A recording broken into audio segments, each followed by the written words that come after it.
Selanjutnya, terhadap berita yang beredar, itu adalah kesalahpahaman, gagal paham dari anggota kami yang menulis laporan.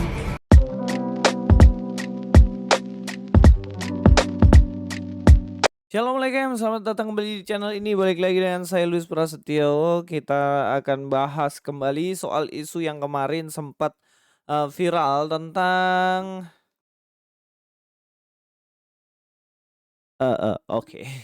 Tentang seorang warga Katolik yang mana dia membuat rumah doa dan kemudian rumah doa itu ditutup patungnya, ada patung Maria di situ, Bunda Maria, kemudian ditutup dengan terpal gitu kan. Ditutup semuanya, nggak tahu kenapa tiba-tiba terjadi masalah dan kemudian ditutuplah. Nah, setelah melihat beberapa informasi di situ pihak polisi mengakui bahwa pihak polisilah yang salah katanya. Pihak polisi salah karena memberikan informasi yang salah, ternyata tidak ada paksaan dari ormas. Nah, inilah yang sebenarnya terjadi dan kemudian menimbulkan beberapa pertanyaan dan spekulasi lainnya. Kita langsung bahas aja bagian ini dan mari kita bahas, guys. Dalam harian Jogja ini katakan ya, dalam narasi awal polisi yang tersebar di media berisi penutupan patung di rumah doa Sasana Adirasa Santo Yakobus itu sebagai tindak lanjut atas kedatangan ormas Islam yang pada waktu sebelumnya datang menyampaikan aspirasi masyarakat atas ketidaknyamanan sebagian warga dengan keberadaan patung tersebut karena mengganggu umat Islam yang melaksanakan ibadah di Masjid Al-Barokah menjelang Ramadan 2023. Jadi kalau menurut informasi dari harian Jogja ini, ditutupnya terpal itu karena mengganggu ibadah di Masjid Al-Barokah. Nah, ini juga yang membuat saya agak-agak bingung. Maksudnya ketika mau beribadah kemudian terganggu dengan patung yang ada di situ itu karena apa sebenarnya? Apakah patung itu bisa kemudian pergi ke sebuah masjid dan mengganggu orang yang beribadah di situ atau bagaimana? Bagaimana dengan patung-patung yang ada seperti, eee, patung misalnya seperti patung Garuda, terus ada patung para pahlawan itu kan. Terus bahkan yang dekat sini juga ada patung seorang tentara yang membawa senjata. Apakah hal-hal itu, patung-patung semacam ini mengganggu berlangsungnya ibadah? Kan tidak. Namanya juga patung kan nggak bisa ngapa-ngapain, nggak bisa gerak juga gitu kan. Nah ternyata eh di mana dikatakan ada ormas yang datang kemudian patung itu kemudian ditutup terpal karena mengganggu ibadah. Nah, tapi teman-teman kalau kita lihat ada klarifikasi dari polisi yang mengatakan bahwa penutupan itu sebenarnya tidak ada pemaksaan. Itu adalah salah narasi yang dibuat oleh kepolisian katanya. Nanti saya akan tampilkan video di akhir. Nanti tonton bisa cek sendiri. Kita bahas terlebih dahulu dalam bagian ini. Nah, tapi memang dikonfirmasi ketika dia mengatakan bahwa tidak ada paksaan ya. Tetapi ternyata di sini dikonfirmasi dari polisi sendiri bahwa ormas ini datang untuk menyampaikan, aduh minta maaf ini tergeser sendiri ya. Ormas ini datang untuk menyampaikan aspirasi masyarakat setempat terkait keberadaan patung itu. Namun Fajar ini menegaskan tidak ada, sorry, tidak ada pemaksaan dari ormas maupun masyarakat yang kemudian berujung pada penutupan. Ya, katanya tidak ada paksaan dari ormas yang berujung penutupan. Saya nggak tahu kenapa kok tiba-tiba yang punya tempat itu tutup tutup terpal begitu ya, padahal tidak ada pemaksaan. Nah, ini sebenarnya kan sebuah kejanggalan kalau menurut saya. Tidak ada pemaksaan dan digeruduk oleh ormas dan kemudian di situ tiba-tiba saja ditutup dengan terpal. Ada apa? Ada something pastinya kan. Tapi ya udahlah karena polisi bilang tidak ada yang namanya pemaksaan di situ. Tapi yang membuat semakin aneh dalam masalah ini adalah ternyata masyarakat sekitar itu kaget kalau itu patung ditutup setelah beritanya viral. Karena ormas-ormas ini ternyata tidak mewakili masyarakat setempat dan ormas-ormas ini ternyata dari desa yang lain.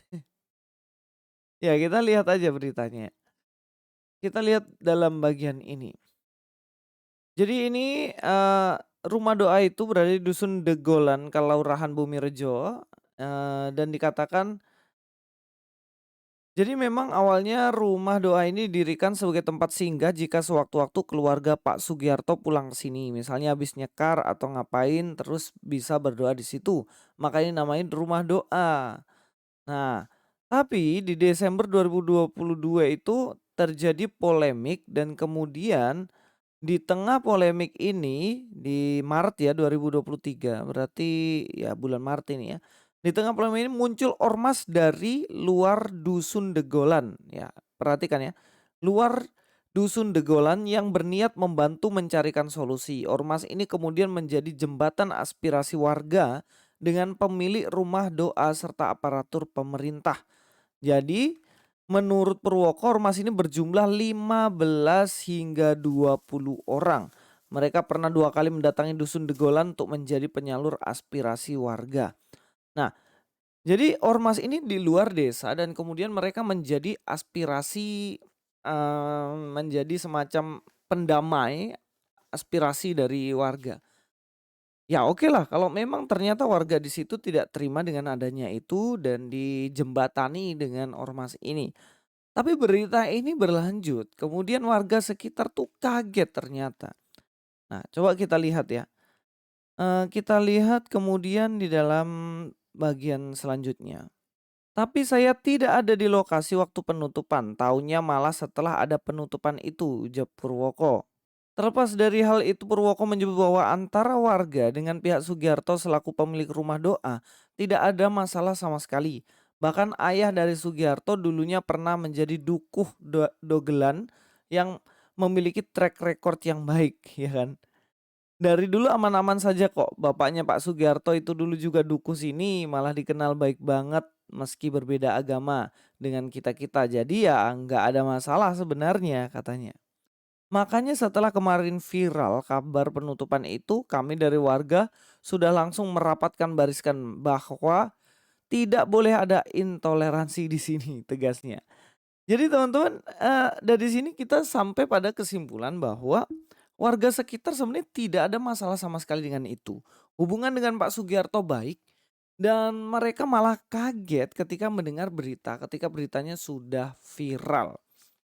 Jadi pertanyaannya, apakah ormas ini sebenarnya mewakili aspirasi masyarakat? Dan apakah ormas ini sebenarnya berusaha memaksa atau tidak? Dan juga kenapa setelah kedatangan ormas 15 orang loh. Bayangin aja kalau kita juga digeruduk sama 15 orang ya.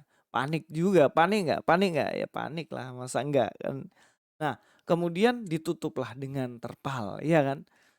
Ya, teman-teman simpulkan sendirilah sebenarnya apa yang terjadi. Ya kita dengar aja lah klarifikasi statement dari kepolisian. Mungkin teman-teman bisa tarik kesimpulan sendiri dan kita doakan supaya semuanya berjalan dengan baik, aman-aman saja, tidak ada masalah lagi. Sampai ketemu di video selanjutnya. Luis Prasetyo di sini. God be with you all. Selamat malam, salam sejahtera. Rekan-rekan media yang saya hormati. Malam ini saya AKBP Fajarini, Kapolres Kulon Progo, sebagai penanggung jawab Harkamtipmas di wilayah Kulon Progo. Di antaranya adalah wilayah rumah doa yang berada di Degolan, Lendah, Kulon Progo. Malam ini menyampaikan bahwa saya dengan didampingi dari yang mewakili pemilik rumah doa, selanjutnya dari FKUB, selanjutnya dari Kesbangpol, selanjutnya dari kantor Kemenak Kabupaten Kulon Progo, dan selanjutnya juga didampingi dari yang mewakili paroki. Di sini saya menyampaikan bahwa rumah doa tersebut selesai dibangun belum lama, sekitar bulan Desember 2022. Selanjutnya, pihak keluarga secara internal masih mengurus untuk melakukan sosialisasi dengan pihak masyarakat, dengan pihak pemerintah desa, tentunya dengan FKUB, untuk nantinya rumah doa ini kan belum diresmikan. Oleh karena itu, dari pemilik yang kebetulan domisilinya ada di Jakarta menyampaikan kepada adik kandungnya untuk sementara di rumah doa tersebut terdapat patung Bunda Maria, untuk sementara ditutup dengan menggunakan terpal. Inisiatif untuk menutup dengan menggunakan terpal tersebut adalah murni dari pemilik rumah doa, dan yang melakukan penutupan adalah dari keluarga. Dalam hal ini adalah adik kandung dari pemilik rumah doa. Selanjutnya, terhadap berita yang beredar, itu adalah kesalahpahaman, gagal paham dari anggota kami yang menulis laporan. Pada prinsipnya, pembangunan rumah doa itu adalah perlu adanya sosialisasi dari pihak masyarakat kepada pihak masyarakat, kemudian dari keluarga, kemudian dengan tokoh kelurahan, tokoh desa di sana, dan tentunya dari FKUB. Oleh karena itu, sambil menunggu, karena ini rencananya 1 bulan, kemudian nanti setelah Lebaran baru akan dikomunikasikan lagi bagaimana secara internal didiskusikan masalah ini, tentunya dengan sosialisasi ke masyarakat sehingga kedepannya tidak ada gejolak. Mohon maaf atas anggota kami yang salah dalam penulisan narasi, dan kami telah mendapatkan perintah dari Bapak Kapolda bahwa tidak ada ormas yang mengganggu keamanan dan ketentraman. Bila ada ormas yang mengganggu keamanan, kenyamanan, ketentraman, khususnya di wilayah Kulon Progo, akan kami tindak. Terima kasih, kami rasa demikian. Wassalamualaikum warahmatullahi wabarakatuh.